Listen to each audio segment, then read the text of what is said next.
मुगल भारत क्यों आए थे? इस सवाल का जवाब जानने के लिए हमें मुगलों के संपूर्ण इतिहास को समझना होगा। मुगलों का इतिहास बहुत ही रोचक और जटिल है, जिसमें युद्ध, राजनीति, कूटनीति, कला, संस्कृति और शासन की अनगिनत कहानियां छुपी हैं। मुगलों का भारत आगमन सिर्फ लूटपाट के इरादे से नहीं था, बल्कि उन्होंने यहां एक स्थायी साम्राज्य की स्थापना की और इसे लंबे समय तक सफलतापूर्वक चलाया। सबसे पहले हमें बाबर से शुरुआत करनी होगी, जो मुगल साम्राज्य का संस्थापक माना जाता है। बाबर तैमूर और चंगेज खान का वंशज था। मध्य एशिया में अपनी विरासत बचाने के लिए बाबर ने कई युद्ध लड़े, लेकिन वहां उसे असफलता हाथ लगी। इसके बाद उसने भारत की ओर रुख किया, क्योंकि यहां की भूमि उपजाऊ थी, समृद्धि थी और यहां के राजाओं में एकता की कमी थी। बाबर ने पानीपत का पहला युद्ध 1536 में लड़ा, जिसमें उसने इब्राहिम लोदी को हराकर दिल्ली सल्तनत की नींव हिला दी और एक नए युग की शुरुआत की। इसके बाद उसका बेटा हुमायूं गद्दी पर बैठा, लेकिन उसे शेर शाह सूरी से हार का सामना करना पड़ा। कुछ समय के लिए मुगल साम्राज्य डगमगाया, लेकिन हुमायूं के बेटे अकबर ने इसे फिर से खड़ा किया। अकबर ने अपनी नीतियों और प्रशासनिक कुशलता से साम्राज्य को विस्तार दिया। उसने न सिर्फ युद्ध से, बल्कि विवाह संबंधों, धार्मिक सहिष्णुता और सहयोग से भी कई राजाओं को अपने अधीन किया। अकबर के दरबार में टोडरमल जैसे महान वित्त मंत्री और बीरबल जैसे विदूषक मंत्री थे, जिन्होंने उसे लोकप्रिय शासक बनाया। अकबर के बाद जहांगीर गद्दी पर बैठा, जिसने कला और संस्कृति को खूब बढ़ावा दिया। जहांगीर की पत्नी नूरजहां ने भी प्रशासन में महत्वपूर्ण भूमिका निभाई। फिर शाहजहां का काल आया, जिसे ताजमहल के निर्माण के लिए जाना जाता है। शाहजहां के समय मुगल साम्राज्य अपनी समृद्धि के चरम पर था, लेकिन उसके पुत्र औरंगजेब के शासनकाल में साम्राज्य में उथल-पुथल शुरू हो गई। औरंगजेब ने कट्टर धार्मिक नीतियां अपनाईं, जिससे हिंदू राजाओं और आम जनता में असंतोष बढ़ा। मराठा शक्ति के उदय और स्थानीय विद्रोहों ने मुगलों की जड़ें कमजोर कर दीं। औरंगजेब के बाद कमजोर उत्तराधिकारियों के कारण मुगलों की शक्ति धीरे धीरे कम होती गई। नादिर शाह और अहमद शाह अब्दाली के आक्रमणों ने रही सही ताकत भी छीन ली। अंग्रेजों के आगमन के साथ ही मुगल साम्राज्य सिर्फ नाम मात्र का रह गया। 1857 के विद्रोह के बाद बहादुर शाह जफर को गिरफ्तार कर अंग्रेजों ने मुगल साम्राज्य का औपचारिक अंत कर दिया। मुगलों ने भारत में कई महलों, किलों, मकबरों और मस्जिदों का निर्माण कराया, जो आज भी उनकी भव्यता की गवाही देते हैं। मुगल काल में फारसी कला, भाषा और स्थापत्य शैली को खूब बढ़ावा मिला। भारतीय खान-पान, पहनावा और रीति रिवाजों में भी मुगलों का बड़ा योगदान रहा। कहा जाता है कि मुगलों के आने से भारत ने एक नया सांस्कृतिक और स्थापत्य युग देखा। आज भी आगरा का ताजमहल, दिल्ली का लाल किला और जामा मस्जिद मुगल स्थापत्य कला के अद्भुत उदाहरण हैं। मुगलों ने प्रशासनिक व्यवस्था को भी मजबूत बनाया। उन्होंने भूमि राजस्व प्रणाली, फौजी व्यवस्था और न्याय व्यवस्था में सुधार किए। उनके समय में व्यापार और कृषि का खूब विकास हुआ। मुगलों के दौर में हिंदू मुस्लिम एकता के कई उदाहरण देखने को मिले। अकबर ने दीन-ए-इलाही जैसी नई धार्मिक विचारधारा का प्रचार किया, ताकि सभी धर्मों के लोग एक मंच पर आ सकें। हालांकि यह बहुत ज्यादा लोकप्रिय नहीं हुआ, लेकिन इसने साम्राज्य में धार्मिक सहिष्णुता को बढ़ावा दिया। मुगलों ने संगीत, चित्रकला और साहित्य को भी समृद्ध किया। तानसेन जैसे महान संगीतज्ञ अकबर के दरबार में थे। मुगल चित्रकला आज भी संग्रहालयों की शान है। मुगलों का शासन भले ही कई विवादों से भरा रहा हो, लेकिन उनके योगदान को नजरअंदाज नहीं किया जा सकता। उन्होंने भारत को एक नई पहचान दी। मुगलों के आने का मुख्य कारण सत्ता की चाह, धन दौलत की लालसा और स्थायी साम्राज्य की स्थापना था। बाबर ने जिस बीज को बोया था, उसे अकबर, शाहजहां और जहांगीर ने विशाल वृक्ष का रूप दिया। लेकिन औरंगजेब की नीतियों ने इस वृक्ष को अंदर से खोखला कर दिया। फिर भी उनकी विरासत आज भी हमारे बीच जीवित है। भारत के इतिहास में मुगलों का स्थान बेहद महत्वपूर्ण है, क्योंकि उन्होंने न सिर्फ शासन किया बल्कि भारतीय समाज को कई स्तरों पर बदल भी दिया। उनकी स्थापत्य कला, साहित्य, संगीत, पोशाक, भोजन और भाषा में आज भी उनकी छाप साफ दिखती है। मुगलों ने दिल्ली को अपनी राजधानी बनाकर इसे स्थापत्य और संस्कृति का केंद्र बना दिया। लाल किला, फतेहपुर सीकरी, आगरा किला जैसी इमारतें आज भी पर्यटकों को आकर्षित करती हैं। मुगलों के दौर में शिल्पकारों और कलाकारों को खूब संरक्षण मिला, जिससे भारत में वास्तुकला और कला के क्षेत्र में स्वर्ण युग आया। मुगलों की सेना में हाथियों और तोपों का विशेष स्थान था। बाबर ने पानीपत के युद्ध में तोपों का इस्तेमाल कर भारत में युद्ध पद्धति को ही बदल दिया।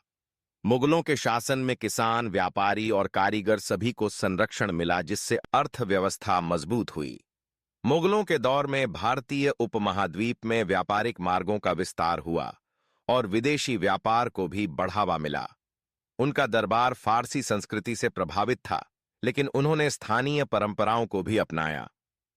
मुगल शासन ने भारतीय उपमहाद्वीप को राजनीतिक एकता दी, जो पहले कई छोटे छोटे राज्यों में बंटा हुआ था। अकबर की नीतियों ने हिंदू मुस्लिम संबंधों में एक नया दौर शुरू किया। हालांकि औरंगजेब के बाद सांप्रदायिक तनाव बढ़ा, लेकिन मुगलों की शुरुआती नीतियां भारत में सहिष्णुता और मेलजोल की मिसाल बनी। मुगलों का इतिहास हमें यह भी सिखाता है कि सत्ता के लिए आपसी संघर्ष और धार्मिक कट्टरता कैसे किसी विशाल साम्राज्य को पतन की ओर ले जा सकती है। आज भी इतिहासकार मुगलों के योगदान और विवादों पर शोध करते रहते हैं। स्कूलों में पढ़ाई जाने वाली इतिहास की किताबों में मुगलों का अध्याय विशेष महत्व रखता है, क्योंकि यह भारतीय इतिहास को समझने के लिए बेहद जरूरी है। मुगलों ने जिस तरह से भारत की सांस्कृतिक विरासत को समृद्ध किया, उसे देखना और समझना हर भारतीय के लिए गर्व की बात है। मुगल कालीन इमारतें, चित्रकला, संगीत और साहित्य भारतीय धरोहर का अभिन्न हिस्सा हैं। मुगलों के बिना भारत का इतिहास अधूरा माना जाता है। बाबर से लेकर बहादुर शाह जफर तक की कहानी हमें यह सिखाती है कि सत्ता, संस्कृति और संघर्ष का यह सफर कैसा रहा। मुगलों का इतिहास भले ही कई उतार चढ़ावों से भरा रहा हो, लेकिन उनका योगदान आज भी अमर है। यही कारण है कि जब भी भारत के इतिहास की बात होती है, तो मुगलों का जिक्र जरूर होता है। औरंगजेब की मृत्यु के बाद मुगल साम्राज्य की शक्ति तेजी से कम होने लगी, क्योंकि उसके बाद के मुगल शासक उतने सक्षम नहीं थे कि विशाल साम्राज्य को एकजुट रख सकें। धीरे धीरे साम्राज्य छोटे छोटे हिस्सों में बंटता गया और कई स्थानीय शक्तियां जैसे मराठा, सिख, राजपूत और नवाब स्वतंत्र होते चले गए। उस दौर में दिल्ली की सत्ता केवल नाम की रह गई थी और असली सत्ता सेनापतियों, शक्तिशाली सूबेदारों और दरबारी गुटों में बंटी रहने लगी थी। कई बार उत्तराधिकार के लिए भाइयों में ही युद्ध छिड़ जाते थे, जिससे सत्ता कमजोर होती चली गई। इसी बीच नादिर शाह ने दिल्ली पर हमला कर सोने चांदी की बेशकीमती संपत्ति और कोहिनूर हीरा तक लूट लिया, जिससे मुगल दरबार की रही सही प्रतिष्ठा भी टूट गई। नादिर शाह के बाद अहमद शाह अब्दाली ने भी कई बार आक्रमण किए, जिससे उत्तर भारत में अस्थिरता बढ़ती गई। इस दौरान अंग्रेज और फ्रांसीसी ईस्ट इंडिया कंपनी ने धीरे धीरे भारत में व्यापार के बहाने से अपनी जड़ें मजबूत करनी शुरू कर दी। अंग्रेजों ने मुगलों की कमजोर स्थिति का फायदा उठाया और बंगाल से शुरू होकर धीरे धीरे पूरे उत्तर भारत में नियंत्रण स्थापित कर लिया। मुगल बादशाह बहादुर शाह जफर के समय तक मुगलों की सत्ता सिर्फ दिल्ली के लाल किले तक सिमटकर रह गई थी। उस समय मुगलों के पास ना तो शक्तिशाली सेना थी, ना ही ठोस आर्थिक व्यवस्था। बहादुर शाह जफर खुद एक कवि और सांस्कृतिक संरक्षक के रूप में ज्यादा प्रसिद्ध थे, लेकिन एक सशक्त शासक के रूप में नहीं। 1857 के विद्रोह के दौरान विद्रोहियों ने उन्हें प्रतीकात्मक तौर पर अपना सम्राट घोषित किया, परंतु अंग्रेजों ने इस विद्रोह को दबा दिया और बहादुर शाह जफर को रंगून भेजकर बंदी बना लिया, जिससे सदियों पुराने मुगल साम्राज्य का औपचारिक अंत हो गया। मुगलों ने भारत में सिर्फ युद्ध और शासन ही नहीं किया, बल्कि भारत की सांस्कृतिक, सामाजिक और स्थापत्य विरासत को अमूल्य उपहार भी दिए। उनके शासनकाल में फारसी भाषा का प्रचलन बढ़ा, जिसने भारतीय भाषाओं, खासकर उर्दू को जन्म दिया। मुगल काल में शायरी, गजल और सूफी संगीत को भी नया जीवन मिला।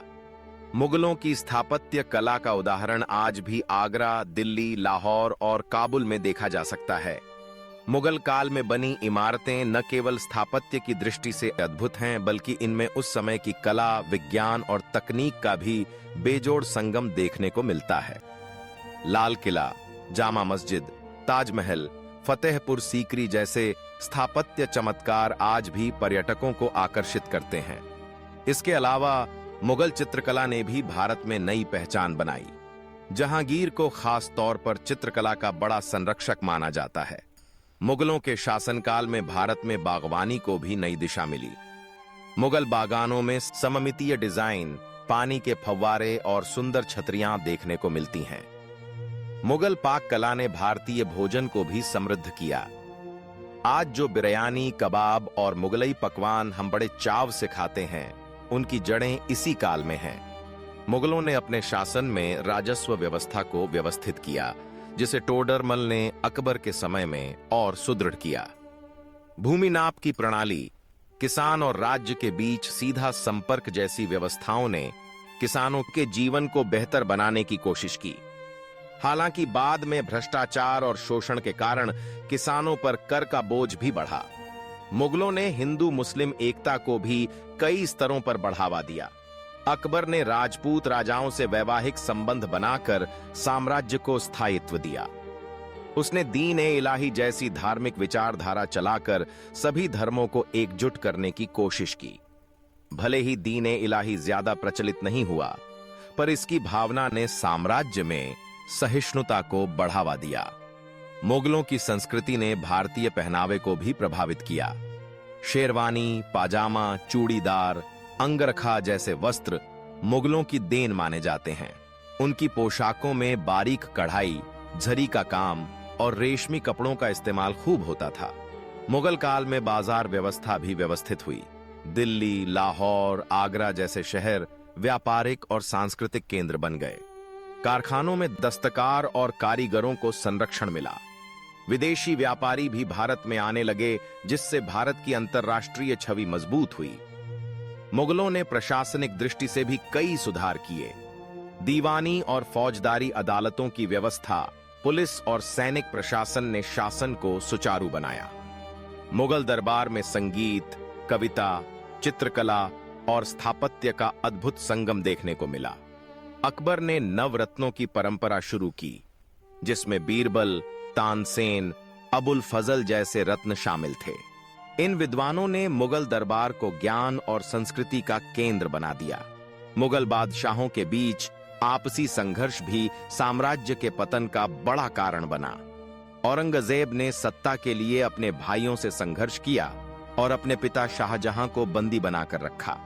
इस तरह के संघर्षों ने साम्राज्य को कमजोर कर दिया।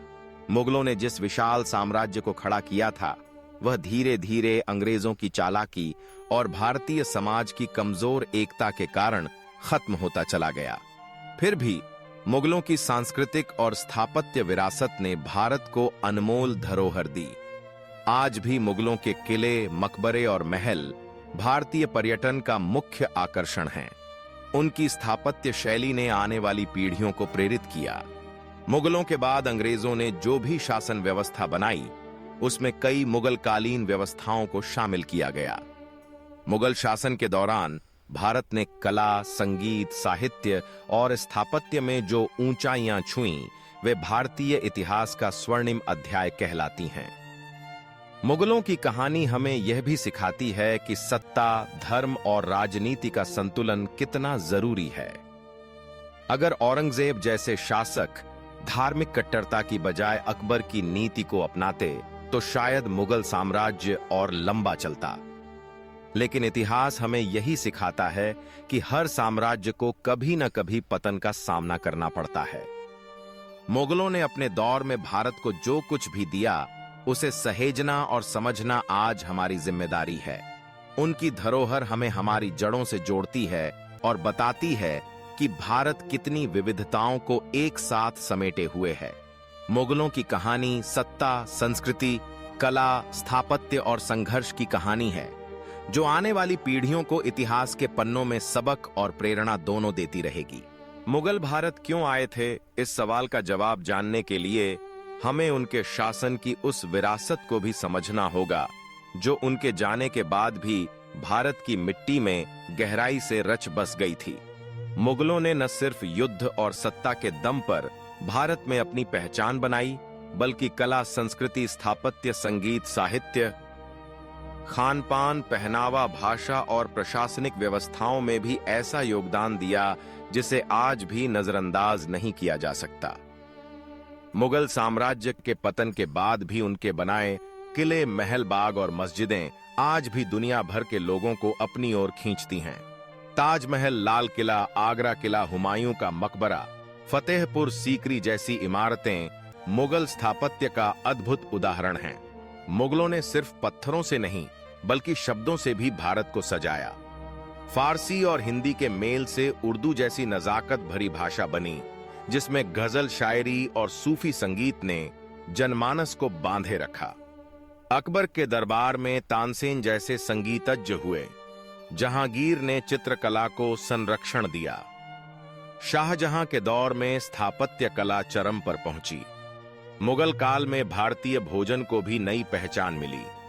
मुगलई बिरयानी, कबाब, नान, कोरमा जैसी चीजें उसी काल की देन हैं।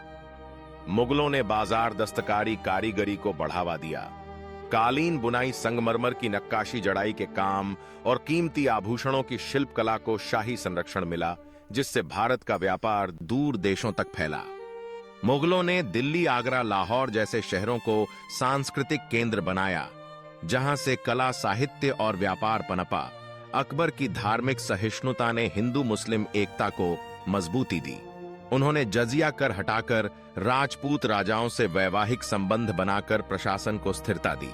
वहीं औरंगजेब ने कट्टर नीतियां अपनाई, जिससे साम्राज्य में विद्रोह और असंतोष बढ़ा। लेकिन इसके बावजूद मुगलों की सांस्कृतिक नीतियां इतनी मजबूत थीं कि उनका असर लंबे समय तक कायम रहा। मुगलों ने शिक्षा को भी बढ़ावा दिया। मदरसों, पुस्तकालयों में फारसी, अरबी और संस्कृत ग्रंथों का अध्ययन हुआ। मुगलों के समय में व्यापारिक रास्ते विकसित हुए, सराय और सड़कें बनी, जिससे व्यापारियों, यात्रियों को सहूलियत हुई। ग्रैंड ट्रंक रोड जैसी सड़कें आज भी उनकी योजनाओं की याद दिलाती हैं। मुगल काल में महिलाओं की भूमिका भी अहम रही। नूरजहां ने शासन में प्रभावी भूमिका निभाई। महलों की महिलाएं साहित्य, संगीत और कढ़ाई जैसे शिल्प में निपुण थीं। मुगलों ने डाक व्यवस्था को संगठित किया, फौजी और दीवानी अदालतें बनाईं, राजस्व वसूली को पुख्ता किया और ऐसे कई प्रशासनिक सुधार किए जो अंग्रेजों ने भी अपनाए। मुगल दरबार में नवरत्नों की परंपरा ने विद्या, संस्कृति और कला को नई पहचान दी। बीरबल, तानसेन, अबुल फजल जैसे विद्वान मुगल दरबार की शान थे। मुगलों ने जिस स्थापत्य शैली को जन्म दिया, उसमें गुंबद, मेहराब, नक्काशीदार झरोखे, सुंदर बाग और फव्वारे प्रमुख थे। उनकी चारबाग शैली ने बागवानी को नया आयाम दिया। मुगलों की पोशाकों में जरी की कढ़ाई, रेशमी कपड़े और सुंदर डिजाइनों का प्रचलन आम हुआ, जिससे भारतीय पहनावे में नयापन आया। आज भी शेरवानी, चूड़ीदार अंगरखा जैसे पारंपरिक परिधान उसी युग की याद दिलाते हैं। मुगल काल में त्योहार, उत्सव और दरबारी ठाट बाट भी आम जनजीवन में उतरने लगे। मुगल साम्राज्य के पतन के बाद अंग्रेजों ने सत्ता संभाली, पर कई मुगल नीतियां उनके शासन में भी जीवित रहीं। मुगलों की कहानी हमें सिखाती है कि सत्ता टिकाऊ तभी बनती है जब उसमें कला, संस्कृति और जनता का विश्वास जुड़ा हो। मुगलों ने भले ही कई युद्ध लड़े, पर उन्होंने जो सांस्कृतिक खजाना भारत को दिया वो अमूल्य है। आज जब हम ताजमहल को देखते हैं, लाल किले से तिरंगा फहराते हैं, उर्दू शायरी सुनते हैं या मुगलई व्यंजन खाते हैं, तो समझ आता है कि मुगलों ने भारत को कितना समृद्ध बनाया। उनकी विरासत हमें अपनी जड़ों से जोड़ती है और बताती है कि इतिहास सिर्फ युद्ध और जीत हार की कहानी नहीं, बल्कि संस्कृति और इंसानियत का संगम भी है। जो सदियों तक आने वाली पीढ़ियों को जोड़ता रहेगा।